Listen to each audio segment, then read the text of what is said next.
सहनौ भुनक्तु सह वीर्यं कर्वावहै तेजस्विनावधीतमस्तु मा विद्विषावहै। ओम शांति शांति शांति। सबको सादर नमस्ते जी। सभी का हार्दिक स्वागत है वैदिक प्रज्ञा व्याख्यान माला समूह में। भजन के लिए कोई तैयार हो? अच्छे कर्म कर ले, जग सेवा है सुख का मेवा, इसे तू जीवन में अपना ले। कर दीन दुखी की सेवा, कुछ ध्यान भी लगा ले। कर दीन दुखी की सेवा, कुछ ध्यान भी लगा ले। दुनिया से जाने वाले, कुछ अच्छे कर्म कमा ले। यह धन जीवन का 2 दिन की है फुलवाड़ी, है धन जीवन का 2 दिन की फुलवाड़ी। कोई सत्संग कुल इसमें कुछ खिला ले, कोई सतरंग फूल इसमें तू खिला ले। दुनिया से जाने वाले, कुछ अच्छे कर्म कमा ले। ये तन तो है सरोवर, करने की कुछ कमाई। ये तन तो है सरोवर, कर कुछ नेकी कमाई। जा तरवर के फल खा। जी मैं आयुर्वेदिक डॉक्टर हूँ। मेरा निवास स्थान गांधीनगर है। आज हम शरद ऋतु के बारे में बताएंगे कि शरद ऋतु में हमें क्या खान पान करना है, अपनी फूड हैबिट्स, अपना लाइफस्टाइल और अपना डाइट क्या रखना है, उसी के बारे में चर्चा करेंगे। आयुर्वेद शास्त्र में 6 प्रकार की ऋतुएं बताई गई है। उसी का नाम है वर्षा, शरद, हेमंत, शिशिर, वसंत और ग्रीष्म। तो ये 6 ऋतुएं बताई है। 2-2 मास की एक ऋतु है। इसी में से ये शरद ऋतु वो वर्षा के बाद में आती है, मतलब कि बारिश खत्म होने के बाद शरद ऋतु शुरू होती है। तो वैसे हम अंग्रेजी महीने के हिसाब से देखें तो सितंबर अक्टूबर से ये शरद ऋतु कही जाती है। और गुजराती महीना बोले तो भाद्रपद या आसो महीने को शरद ऋतु में गिनती कर सकते हैं। ये शरद ऋतु है। बारिश अभी अभी बारिश खत्म हुई है, अभी अभी शरद ऋतु भी शुरू होने वाली है। बारिश खत्म होने के बाद गर्मी आती है, और गर्मी के बाद शरद ऋतु जब खत्म होगी तब हेमंत ऋतु शुरू होगी। मतलब कि बारिश में ठंडक थी और हेमंत में भी शीतकाल होगा। 2 शीतकाल के बीच में ये जो गर्मी का काल आता है उसे शरद ऋतु बोला जाता है। यानी अर्ली ऑटम भी सकते हैं। वर्षा ऋतु अभी अभी खत्म हुई है। वर्षा ऋतु में अम्ल रस की प्रधानता थी और वायु का प्रकोप था अभी अभी, और पित्त का संचय हुआ था। और वर्षा ऋतु में जो अपने शरीर में प्राकृत रूप से जो पित्त संचय हुआ था, उसी के ये शरद ऋतु में पित्त का प्रकोप हो जाता है। और प्रकोप क्यों हो जाता है? तो वर्षा की शीतलता खत्म होने के बाद सूर्य की धूप के कारण अपने ह्यूमन बॉडी में पित्त का प्रकोप हो जाए। और पित्त क्या होता है?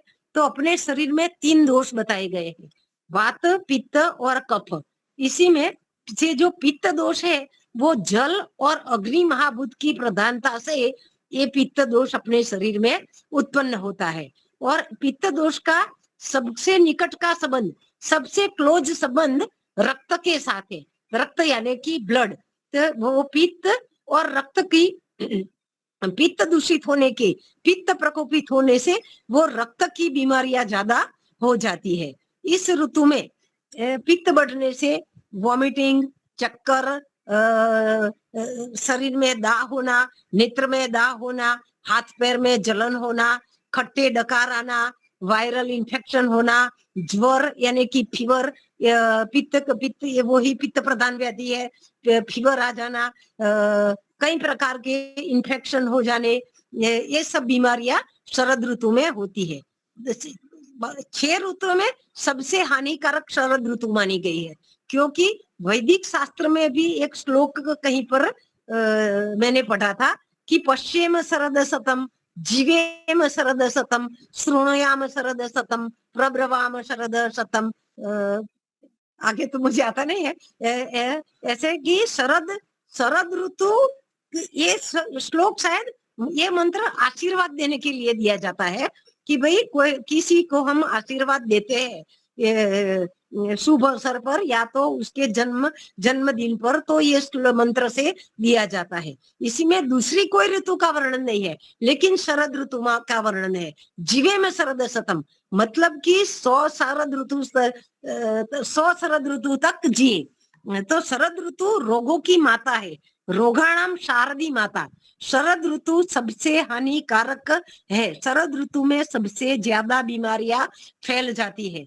तो इस ऋतु में हमें क्या खान पान करना चाहिए, और जो ये पित्त का प्रकोप हो गया है उस पित्त को शमन करने के लिए घरेलू क्या क्या उपाय हम कर सकते हैं, उसके बारे में मैं बताती हूँ। तो पहले उपाय बताती हूँ कि पानी। तो पानी इस ऋतु में जो वर्षा का जल आता है, ये अभी भी मघा नक्षत्र ज्योतिषियों के अनुसार चल रहा है। ज्योतिषी के बारे में मुझे ज्यादा नॉलेज नहीं है, लेकिन वो मघा नक्षत्र ऐसे बोलते हैं। तो इस ऋतु में जो आकाश में से जो जल पृथ्वी पर आता है वो अमृत के समान माना गया है। आयुर्वेद शास्त्र में इसे हंसोदक की उपाधि दी गई है। इसे हंस भी पी सकते हैं। इस ऋतु में, शरद ऋतु में ऐसे का ही वर्णन मैंने पढ़ा था कि सब हंस मानसरोवर चले जाते हैं। ये जो वर्षा ऋतु में जो जल संचित होता है वो जल पीने के लिए अमृत समान है। अभी आयुर्वेद शास्त्र में इस ऋतु में हमें पित्त का शमन करना है, तो इस ऋतु में इस जल का कैसे उपयोग करना है उसके बारे में मैं घरेलू टिप्स आपको बताती हूँ। तो पहला नंबर में वो चंदन का पाउडर आता है, तो 4-5 लीटर पानी में 10 ग्राम या 20 ग्राम चंदन पाउडर डाल देना है। रात भर उसे भिगो कर रखना है और दूसरे दिन सुबह उसे छान लेना है। उसी पानी को दिन भर पीना है, जिससे पित्त की शांति होती है। दूसरे नंबर में नागरमोथ का पाउडर आता है, वो नागरमोथ चूर्ण बोलते हैं। उस चूर्ण को भी पानी में इसी तरह मिलाकर दूसरे दिन पीना है। और तीसरे नंबर में मुनक्का द्राक्ष आती है। मुनक्का द्राक्ष को भी पानी में भिगोकर वो द्राक्ष दूसरे दिन द्राक्ष को खा सकते हैं, और जो मुनक्का से जो वो का पानी हुआ है वो दिन भर पीने के लिए उपयोग करना है। चौथे नंबर में नींब यानी कि लिमड़ा बोलते हैं गुजराती में। तो नींब का चूर्ण मिलता है, नींब की पत्तियों का चूर्ण बाजार में मिलता है। तो आधा चम्मच या 1 चम्मच नींब चूर्ण पानी में मिला लेना है, रात को रखना है और सुबह वो पानी का प्रयोग करना है। फिर गड़ो चूर्ण मिलता है, गड़ो यानी कि गिलोय का चूर्ण। गिलोय भी पित्त शामक है और ज्वर शामक है। गिलोय चूर्ण को भी वैसे इसी तरह उपयोग कर सकते हैं पानी में मिलाकर। और आंवला की चूर्ण यानी कि आंवले का चूर्ण, आंवले का पाउडर भी 1 चम्मच पानी में मिला लेना है और दूसरे दिन उसे छान कर पीने के लिए लेना है। और सबसे अच्छा है शतावरी चूर्ण। शतावरी चूर्ण सबसे श्रेष्ठ पित्त शामक है। शतावरी चूर्ण का ऐसे तो दूध के साथ भी प्रयोग हम कर सकते हैं, लेकिन शतावरी चूर्ण को पानी में मिलाकर भिगोकर शतावरी जल भी बना सकते हैं और शतावरी जल भी पी सकते हैं। और एक दूसरा चूर्ण है गोक्षूर चूर्ण।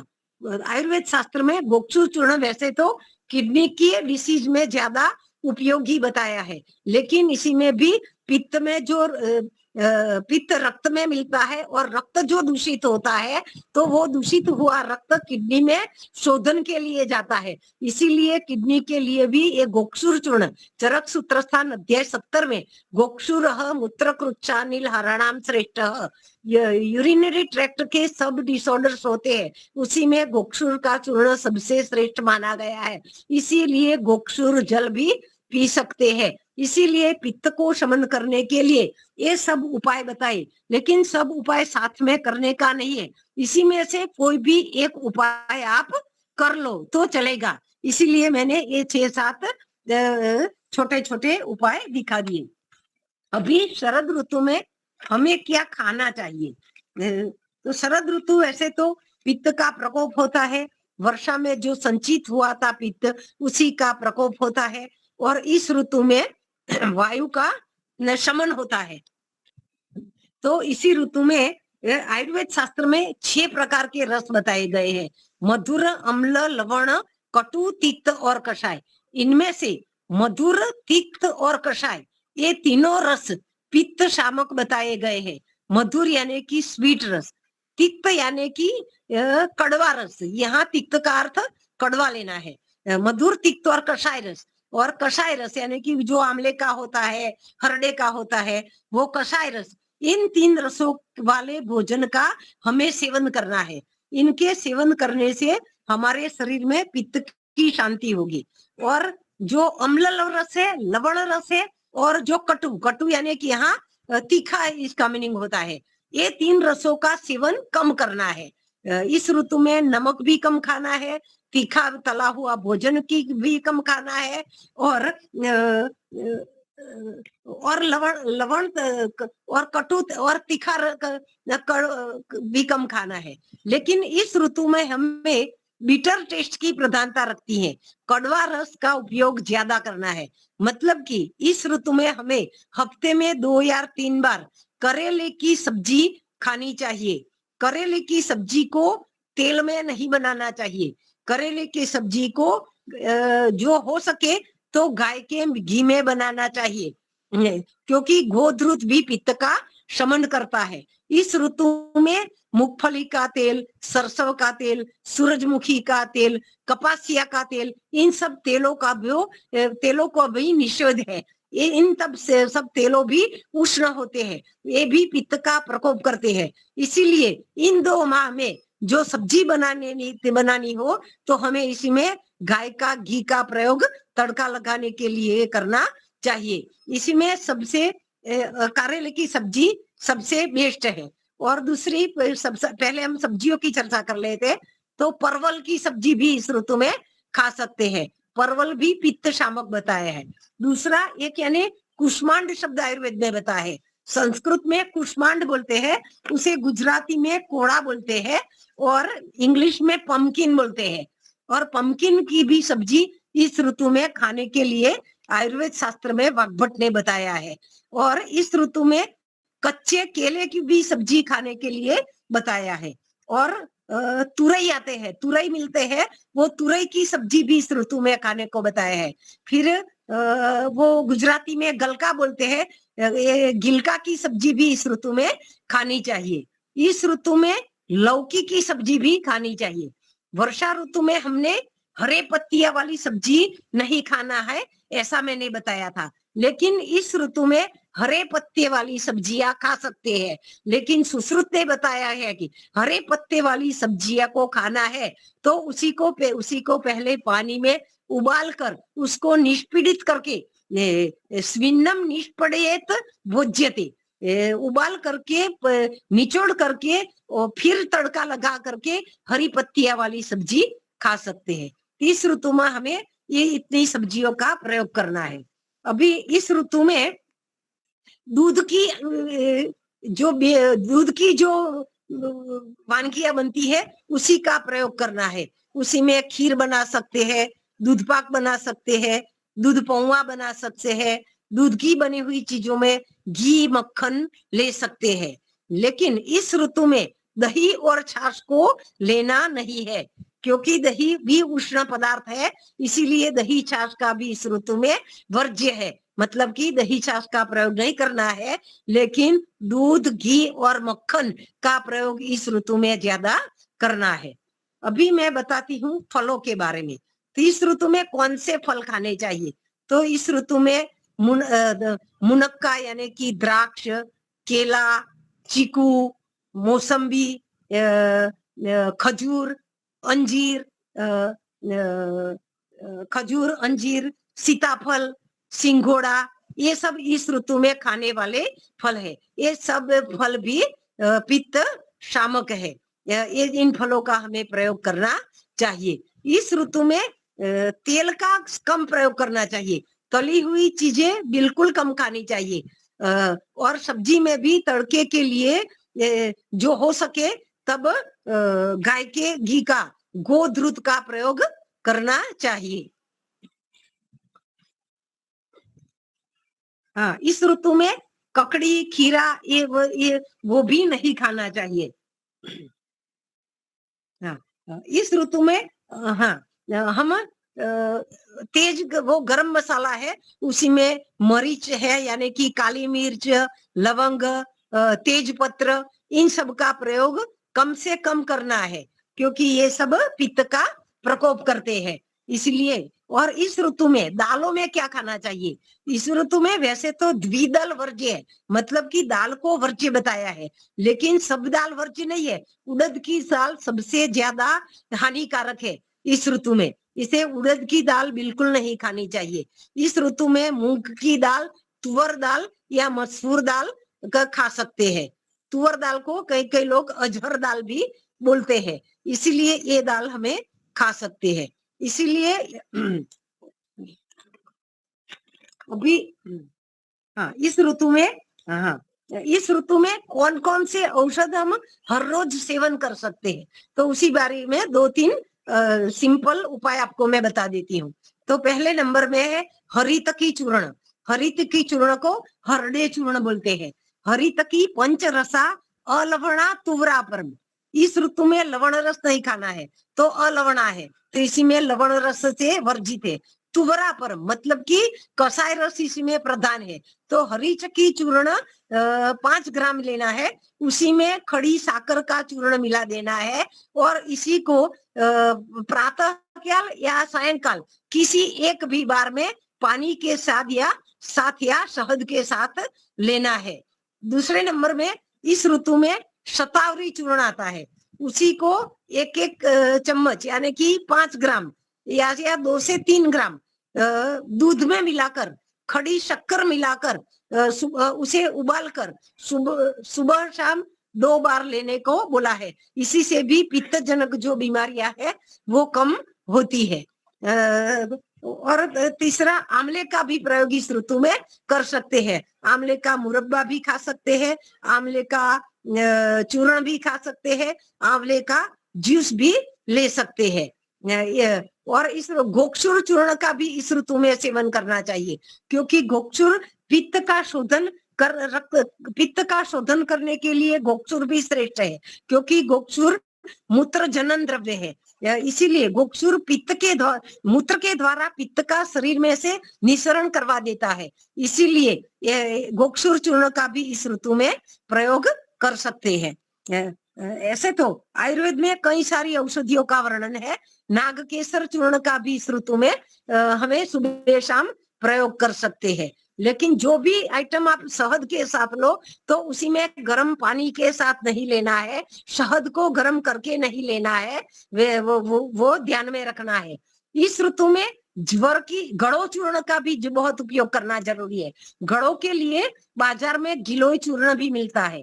गिलोय का काढ़ा यानी कि गुड़ुच्यादी क्वाथ मिलता है। ये गुड़ुच्यादी क्वाथ को कैसे बनाना है, तो इसी का या 2 चम्मच वो गुड़ची का भुक्का लेना है, उसी को 1 ग्लास पानी में भिगो कर रखना है और सुबह में उसे उबालना है। 1/4 बाकी रहे, 3 भाग जल जाए, आधा कप जितना बचे तब तक उकालना है। और ये गिलोय का काढ़ा पीने से इस ऋतु में बुखार आएगा ही नहीं, कफ सर्दी जैसी कोई वायरल इन्फेक्शन होगा भी नहीं। अगर किसी को काढ़ा बनाने की झंझट लगती है तो इसी की गोली भी बाजार में मिलती है, तो गिलोय घनवटी भी उसे बोलते हैं। यार दूसरी एक संसमनी वटी करते आती है, वो संसमनी वटी 2-2 गोली सुबह शाम ले सकती है। इस ऋतु में भरपेट खाना नहीं है। आयुर्वेद शास्त्र में हित भूख, मित भूख, ऋत भूख ये विधान भागवत ने बताया है। हित भूख मतलब के हितकारी अन्न लेना चाहिए, मतलब के इस ऋतु में जो जो अपने शरीर के लिए हितकारक है वैसे अन्न का तो मैंने बता दिया क्या खाना है। मित भूख यानी कि भरपेट खाना नहीं है। आमाशय के 4 पार्ट करके 3 भाग जितना 2 भाग ठोस अन्न पदार्थ से भरना है, 1 भाग लिक्विड से भरना है और 1 भाग खाली रखना है। मतलब कि इस ऋतु में जठराग्नि मंद होता है, इसीलिए भरपेट खाना नहीं है।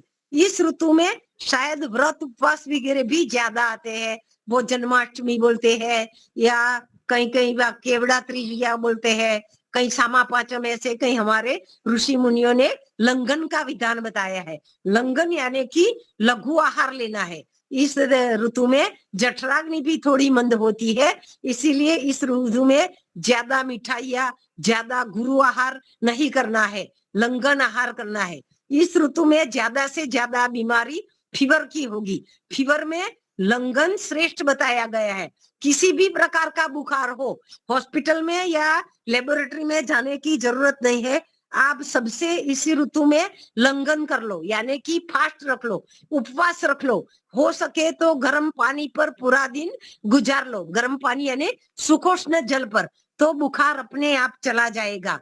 क्योंकि आयुर्वेद शास्त्र में बुखार जठराग्नि मंद होने से ही होता है, ऐसा भागवत ने ज्वर की संप्राप्ति में बताया है कि आमाशयस्तो हत्वाग्निम सामो मार्गान पिधाययत विदधाति ज्वरम दोषस तस्मात् कुर्वीत लंघनम। इस ऋतु में उपवास करने का भी विधान है। और इस ऋतु में अभी हमें क्या नहीं करना है उसी के बारे में बताती हूँ।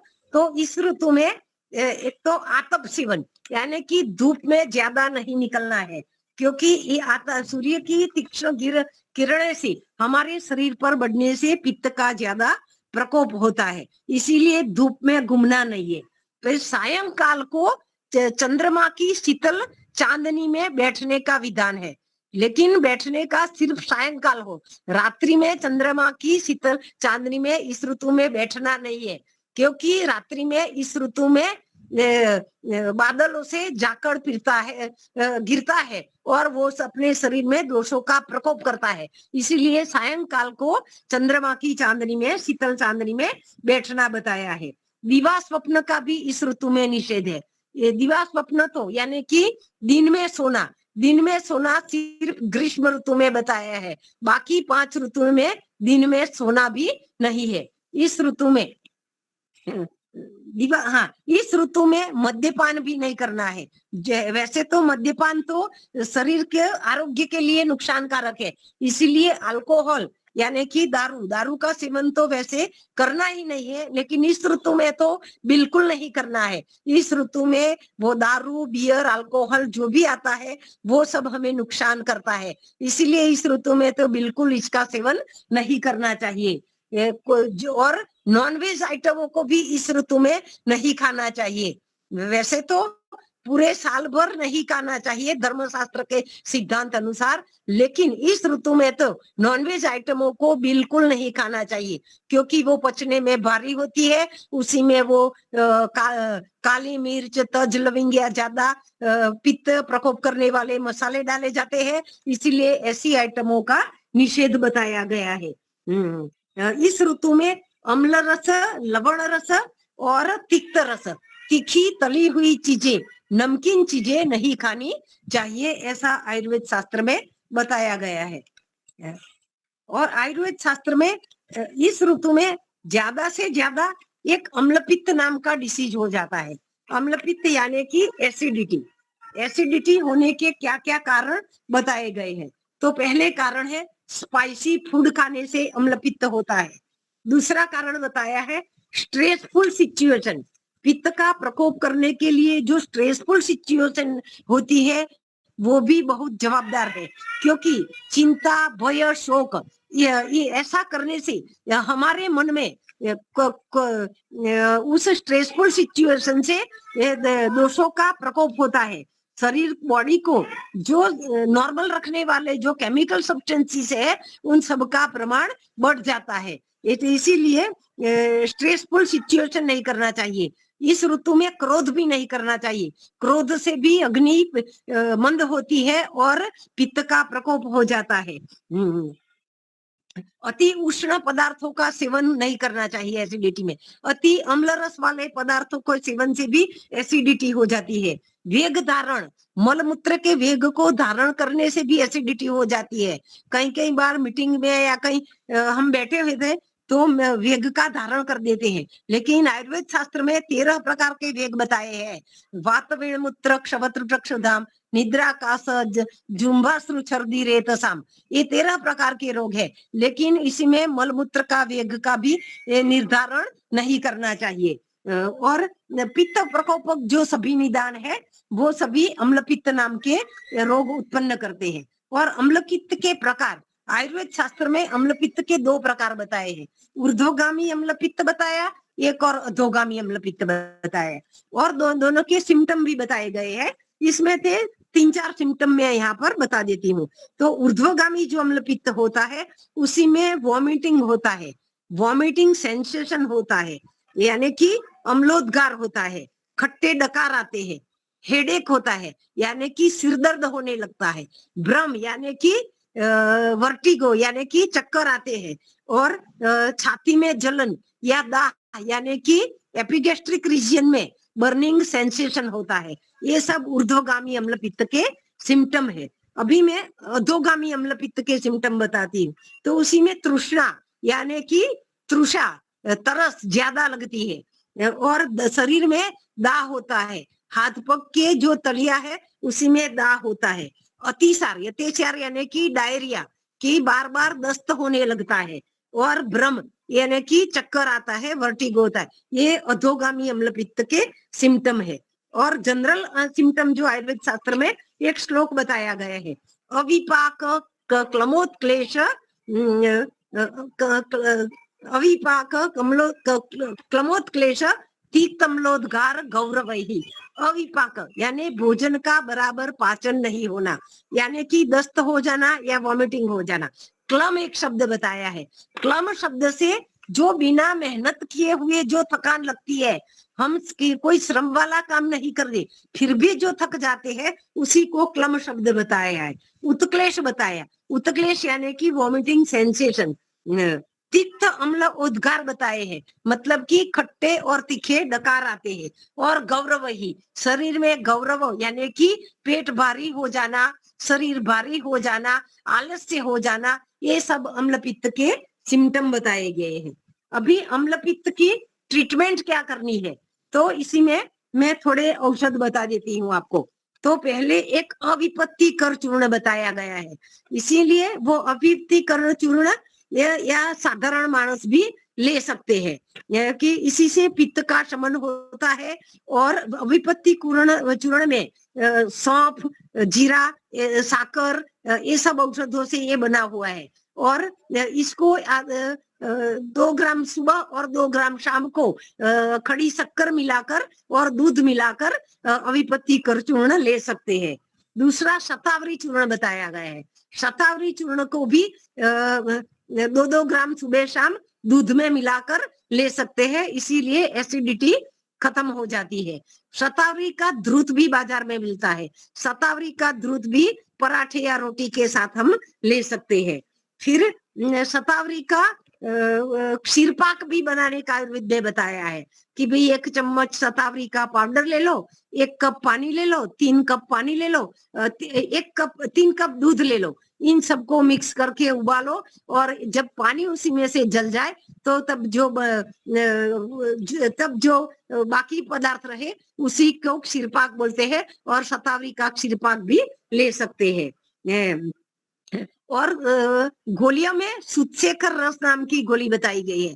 वो 2-2 गोली सुबह शाम पानी या दूध के साथ एडल्ट व्यक्ति हो तो ले सकते हैं, अगर बच्चा हो तो 1-1 गोली लेना है। फिर शंखवटी नाम की गोली बताई है, उसी में पाचन करने का बहुत अच्छा गुण होता है। ये खाना खाने के बाद ये 2-2 गोली ले सकते हैं। और हरितकी चूर्ण बताया गया है। हरितकी चूर्ण को 5 ग्राम रात्रि को गर्म पानी से यानी कि सुखोष्ण जल के साथ ले सकते हैं। एक जुल्सर लिक्विड नाम का लिक्विड भी बाजार में मिलता है, वो भी 1-1 चम्मच एसिडिटी के लिए ले सकते हैं। दूसरा एक कामदुधा रस नाम की गोली आती है, लेकिन वो रस औषधि है, इसीलिए उसे कम मात्रा में लेना चाहिए। पाउडर फॉर्म में है तो मिलीग्राम 5 या 10 मिलीग्राम ले सकते हैं, और गोली के फॉर्म में है तो 1-1 गोली सुबह शाम वो ले सकते हैं। एक मुक्तावटी भी आती है, तो मुक्तावटी भी वैसे भी 2-2 गोली सुबह शाम ले सकती है। इस तरह आयुर्वेद शास्त्र में एसिडिटी के सब उपचार बताए हैं। इस ऋतु में एसिडिटी में पथ्य क्या है, तो क्या क्या खा सकते हैं? तो मृदघ्यूष यानी कि मूंग का पानी, और मूंग को बॉईल करके भी खा सकते हैं, इस ऋतु में वो पथ्य है। इस ऋतु में अड़द कल्थी वो सब अपथ्य माने गए हैं, उनका सेवन नहीं करना है। लवण और अम्ल रस का भी इस रोग में सेवन नहीं करना है। कटु अम्ल और लवण रस का सेवन निषेध है। गुरु अन्न का भी निषेध है, दही का भी निषेध है। ये सबको, जिसको एसिडिटी की बीमारी है, इनको ये सब नहीं खाना चाहिए।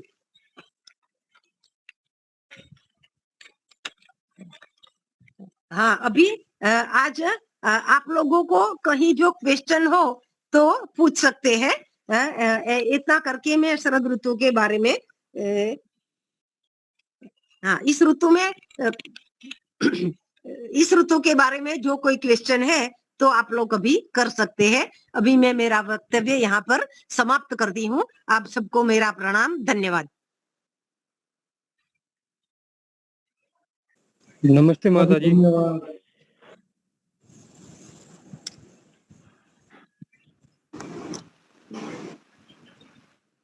हाँ हाँ, नमस्ते माता जी। हाँ, नमस्ते।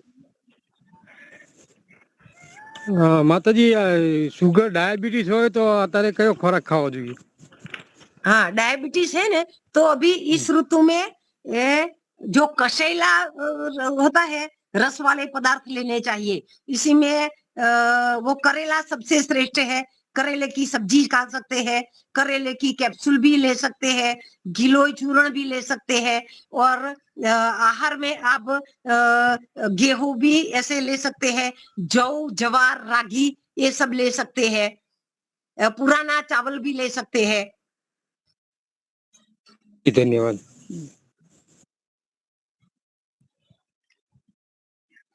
हाँ, ये इस ऋतु में डायबिटीज वाले को अगर सर्दी कफ हुआ हो तो सीतोपलादी चूर्ण का उपयोग नहीं करना है, क्योंकि सीतोपलादी चूर्ण में 16 भाग शक्कर आती है। इसी में साकर, वांस कपूर, लिंडी पीपर, तज और इलायची ऐसे कंटेंट्स आते हैं। तो जो डायबिटीज वाले को सीतोपलादी चूर्ण का बहुत ज्यादा प्रयोग नहीं करना चाहिए। सीतोपलादी टेबलेट या चूर्ण का प्रयोग डायबिटीज वाले को नहीं करना चाहिए। और न्यूमोनिया किसी को है, उसी को भी सीतोपलादी चूर्ण का प्रयोग नहीं करना चाहिए। जी धन्यवाद माता जी। सबसे बढ़िया तो एक टाइम भोजन करना चाहिए इस ऋतु में। हाँ, ये सबसे श्रेष्ठ है।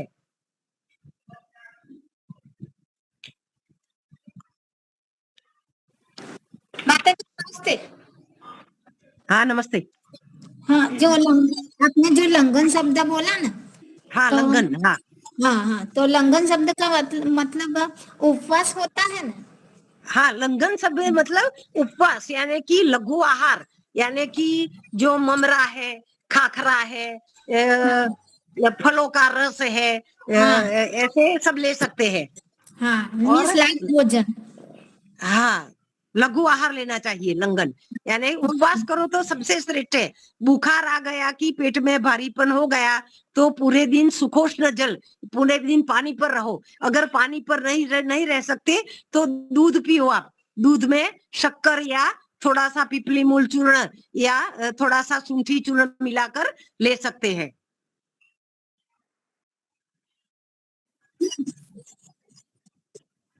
हाँ, सुखोष्ण जल पी सकते हैं, सुखोष्ण। और मैंने जो सब औषध बताए वो शतावरी, द्राक्ष, वो सब डाल के पिए तो सबसे अच्छा रहता है। व्यायाम नहीं करना चाहिए इस ऋतु में ज्यादा। हाँ, इस ऋतु में व्यायाम नहीं करना चाहिए, क्योंकि व्यायाम करने से अपने शरीर में से पसीना निकलता है, और वैसे भी प्राकृतिक रूप से यह शरीर में सूर्य की तीक्ष्ण किरणें हमारी बॉडी में अपने आप को पसीना निकाल देती है। इसीलिए व्यायाम करके और पसीना बहाओगे तो ब्लड प्रेशर कम हो जाएगा। अपने शरीर में जो खनिज पदार्थ है वो भी परसेवे के माध्यम से, स्वेद के माध्यम से निकल जाएंगे। इसलिए इस ऋतु में व्यायाम नहीं करना चाहिए, करो तो हल्का ही व्यायाम करना चाहिए।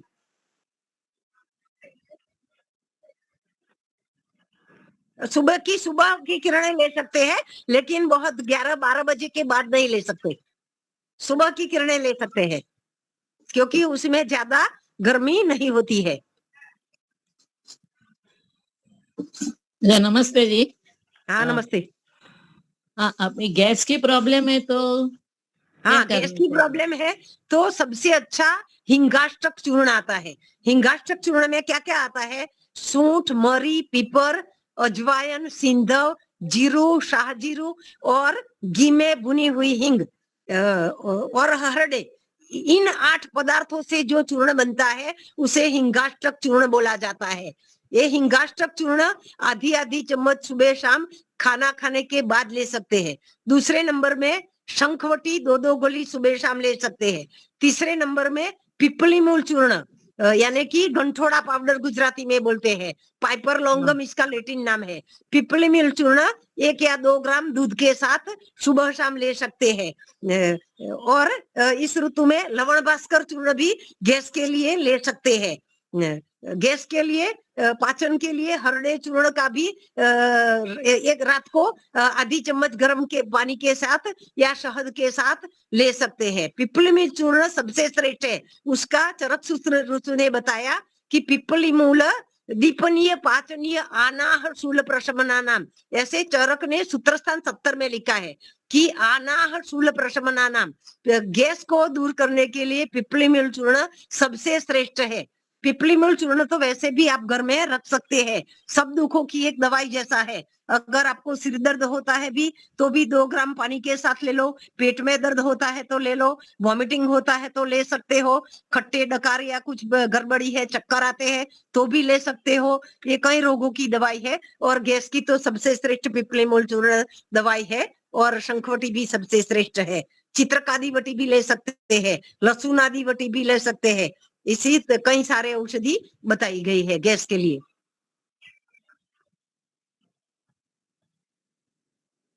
नहीं, लिंडी पीपर नहीं, वो गंठोड़ा बोलते हैं ना, वो है। लिंडी पीपर आती है, वो काले रंग की छोटी आती है, एक इंच जितना टुकड़ा, उसी का प्रयोग नहीं करना है। उसी का फणा मागधी ऐसे पर्याय बताया है, लेकिन वो लिंडी पीपर नहीं, वो गंठोड़ा बोलते हैं। वो करियाना वाले की दुकान में मिल जाएगा गंठोड़ा का पाउडर। लिंडी पीपर का प्रयोग नहीं करना है, गंठोड़ा का प्रयोग करना है। पाइपर लॉन्गम, हाँ, अच्छा, पाइपर लॉन्गम।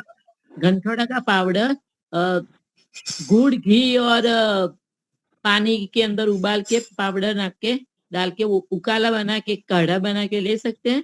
हाँ, काढ़ा बना के भी ले सकते हैं, और घी गुड़ मिलाकर गोली बनाकर भी ले सकते हैं।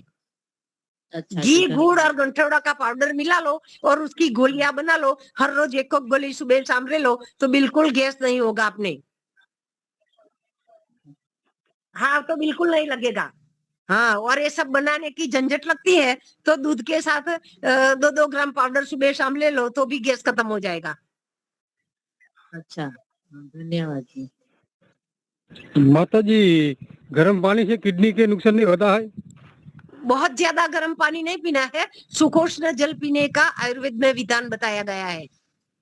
किडनी से पानी से तो ज्यादा नुकसान नहीं होता है।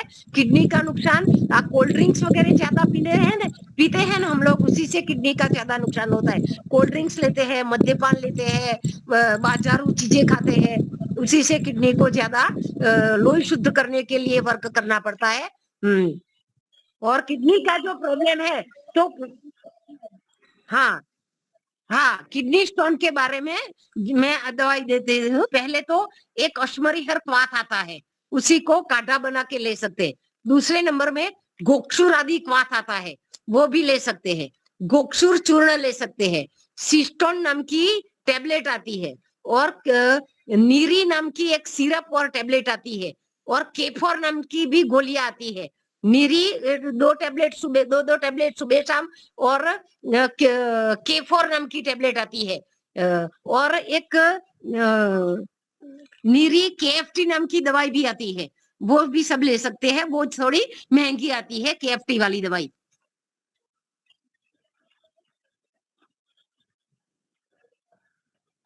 हाँ, एक किडनी के स्टोन के बारे में बात कर रही हूँ मैं, पित्ताशय के स्टोन यानी गोल ब्लैडर के स्टोन के बारे में नहीं। किडनी, यूरेथ्रा या ब्लैडर, ये 3 में ही स्टोन होते हैं। ये 3 में जो स्टोन होते हैं, इसी में ये औषध का प्रयोग करो तो स्टोन पहले अंदर ब्रेक हो जाता है, इसकी छोटे छोटे रजकण हो जाते हैं, और वो डायूरेटिक यानी कि पुनर्नवादी क्वाथ सबसे श्रेष्ठ है। पुनर्नवादी क्वाथ पीना चाहिए, और नीरी और केफर टेबलेट लेनी चाहिए, तो 10 दिन में स्टोन निकल जाता है।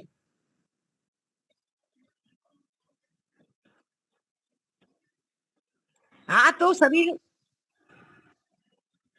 वापस स्टोन बन जाता है, तो आप गोक्षुर चूर्ण का उपयोग चालू करो। दूसरा, चंद्र प्रभावती नाम की टेबलेट 1-1 गोली सुबह शाम खाने का चालू करो, और नीरी नाम की जो दवाई आती है वो पीने का चालू करो। और पुनर्नवादी क्वाथ मिलता है बाजार में, पुनर्नवा डायूरेटिक है ने। पुनर्नवा यानी कि साटोड़ी बोलते हैं गुजराती में, तो उसका काढ़ा वो पतंजलि या आयुर्वेद के कहीं भी स्टोर होते हैं आयुर्वेदिक दवाइयों में, उसी में पुनर्नवादी क्वाथ मिल जाता है। वो पुनर्नवादी क्वाथ का सेवन करो, या तो निरी का सेवन करो, तो बार बार जो ये टेंडेंसी है वो नहीं होगी। और जो जिसी को पथरी की बीमारी है, वो टमाटर, रिंगण, भाजी, गाजर, ये सब चीजें खाने की बंद कर दो, क्योंकि इन चीजों में क्षार होता है।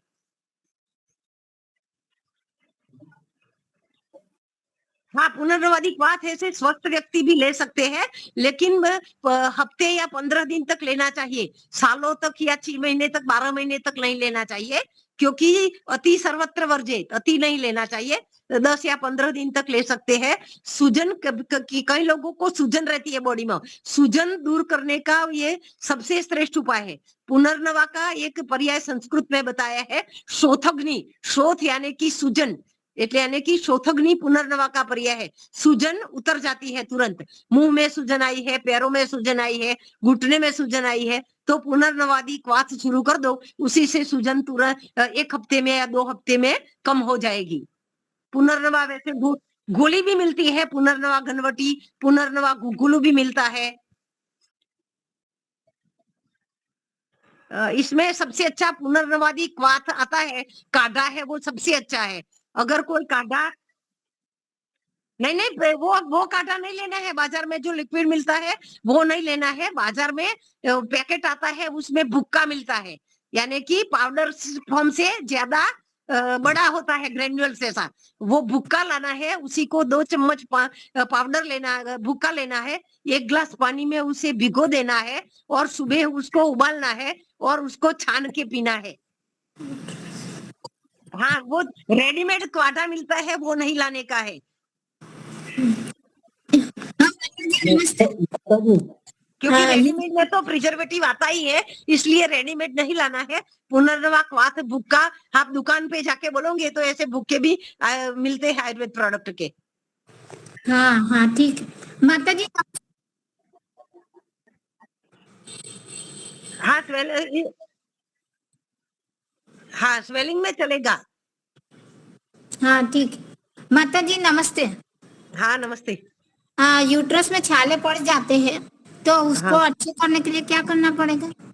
हाँ, तो इसी में वो एक पंचवल्कल क्वाथ आता है, तो वो पीने का नहीं है, इसी का उपयोग योनि प्रक्षालन यानी कि वेजाइना को क्लीन करने के लिए करना है। इसी से जो पंचवल्कल क्वाथ है ना, उसी में 5 प्रकार की औषधि आती है, भट्ट, उदुम्बर, अश्वत्थ, प्लक्ष और Paris.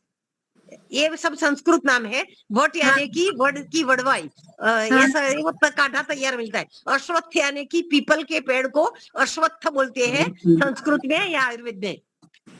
What, उदुम्बर, Ashwath, Plaksha, Paris, ये 5 औषधों का मिश्रण बाजार में रेडीमेड मिलता है, पंचवल्कल क्वाथ बोला जाता है उसे, वो ले सकते हैं। दूसरा एक पुष्यानुग चूर्ण मिलता है, वो भी ले सकते हैं।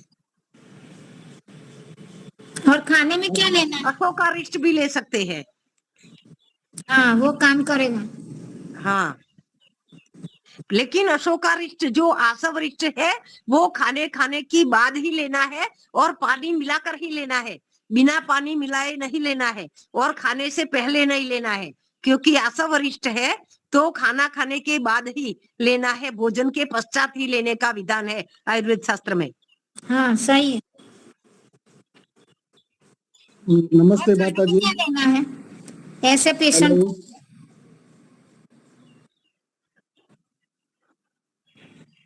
नमस्ते माता जी। हाँ नमस्ते। ये खांसी बहुत आती है, खांसी। हाँ खांसी, इसके लिए हाँ खांसी के हाँ लिए सब उपाय बता दूं मैं आगे। इस सीजन में खांसी की बीमारी हो जाएगी तो इसी में पहले तो सीतोपलादी चूर्ण ले सकते हैं, जिनको डायबिटीज नहीं है वो लोग। फिर सीतोपलादी टेबलेट ले सकते हैं, फिर एक कॉफ्लेट टेबलेट ले सकते हैं, वासा गनवटी नाम की गोली भी ले सकते हैं, खदीरादी वटी वो मुंह में चबाकर खानी होती है, चूसने वाली गोली आती है, यष्टि मधु गनवटी भी ले सकते हैं। फिर अरडूसी आती है, अरडूसी यानी आधा तोड़ा वासी का, अरडूसी का पत्ते को पानी में उबाल के उसका रस निकाल कर भी पी सकते हैं। और अरडूसी को पानी में नहीं उबालो तो खरल में उसी का कल्क यानी कि उसी को चटनी जैसा बनाकर उसी को निचोड़ लो, उसमें से जो रस निकलता है अरडूसी का रस, वो अरडूसी का रस पीने से भी खांसी कम हो जाती है। यष्टि मधु चूर्ण यानी कि यष्टि मधु यानी जेठी मध बोलते हैं, इसका लेटिन नाम अभी मैं भूल गई, याद नहीं है बराबर। तो यष्टि मधु चूर्ण भी ले सकते हैं। हाँ यस, ग्लिसराइजा ग्लेब्रा इसका लेटिन नाम है, ग्लिसराइजा ग्लेब्रा। मुंह में छाले पड़ जाते हैं तो यष्टि मधु चूर्ण भी मुंह में लगा सकते हैं, ये सब खांसी के लिए ले सकते हैं। धन्यवाद त्रिभुवन माता कीर्ति जी। रस भी ले सकते हैं, लक्ष्मी विलास रस भी ले सकते हैं, कई सारी दवाई खांसी के लिए आयुर्वेद शास्त्र में बताई है। कब्ज के लिए हाँ, कब्ज के लिए सबसे श्रेष्ठ हरितकी है। हरितकी सेवन आयुर्वेद के कोई भी औषध पूरे जीवन काल नहीं ले सकते, लेकिन एक हरडे ऐसा औषध चरक ऋषि ने बताया है कि हरितकी पथ्या नाम कि हरितकी पथ्य है, हरितकी को जीवन भर आप ले सकते हो, हरितकी का चूर्ण ले सकते हो, टेबलेट ले सकते हो, अरिष्ट ले सकते हो, अभयादि क्वाथ आता है वो लोग से ले सकते हो, एरंड भ्रष्ट हरितकी ले सकते हैं। और बाकी भी कब्ज के लिए तो आयुर्वेद में बहुत सारे चूर्ण आते हैं, दीनदयाल चूर्ण ले सकते हो, अविपत्तिकरण चूर्ण ले सकते हो, स्वादिष्ट विरेचन चूर्ण ले सकते हो, एरंड भ्रष्ट हरितकी चूर्ण ले सकते हो, और एक नाराज रस नाम की गोली बताई है, उसमें नेपाड़ा यानी कि जयपाल नक्सवामी का नाम का ड्रग्स आता है वो पड़ता है, लेकिन वो डॉक्टर या चिकित्सक की सलाह के बिना नहीं लेना है, क्योंकि वो तीव्र रेचक है। वो नक्सवामी का है, वो हाइपरटेंशन वाले को नहीं दे सकते, हार्ट के दर्दी को नहीं दे सकते। इच्छा भेदी रस आती है, लेकिन वो भी हार्ट के दर्दी को और हाइपरटेंशन वाले दर्दी को इच्छा भेदी रस नहीं लेना है। लेकिन वो जो सब मैंने चूर्ण बताए, दीनदयाल चूर्ण, लवण भास्कर चूर्ण, हरितकी चूर्ण, एरंड भ्रष्ट हरितकी चूर्ण, स्वादिष्ट पंचसकार चूर्ण, स्वादिष्ट विरेचन चूर्ण, ये सब ले सकते हैं। अच्छा, अगर इच्छा भेदी रस कायम हिंगा चूर्ण है, तो हाइपर नहीं देना। बोलो कायम चूर्ण, फिर अपने पेट सफा, वो नाम से मालूम है, अंदर क्या है मालूम नहीं। काय कायम चूर्ण प्रिक्रोराइजा क्रूरो उसका लैटिन नाम है। कटुकी नाम का एक औषध आता है, वो रेचक है, तीक्ष्ण रेचक है, लेकिन कि ये कायम चूर्ण का नाम कायम है, लेकिन उसी को कायम नहीं लेना है। कायम लेने से इंटेस्टाइन को नुकसान करता है वो, क्योंकि कटुकी तीव्र रेचक होती है। तो कटुकी का तीव्र रेचक की भी व्याख्या बताई है कि औषध हरितकी में क्या गुण है। तो पहले औषध का अग्नि उसका पाचन करता है हमारा, बाद में हरितकी काम करती है। कटुकी क्या है, डायरेक्ट पाचन नहीं होता, डायरेक्ट उसी का वर्क शुरू हो जाता है और तीव्र रेचक है। इसलिए कटुकी चूर्ण, पेट सफा चूर्ण हर रोज नहीं लेना चाहिए, कभी कभी हफ्ते में 1 या 2 बार ले सकते हैं, और वो भी कई सालों तक तो नहीं ले सकते हैं, 2 या 3 महीने तक ले सकते हैं। ज्यादा लेने से नुकसान होगा, इंटेस्टाइन को नुकसान होगा। कायमी लेने वाला तो एक ही औषध है आयुर्वेद में, वो हरडे चूर्ण है, हरितकी पथ्या नाम। इसके अलावा कोई भी औषध आप लॉन्ग टाइम या लॉन्ग लाइफ नहीं ले सकते।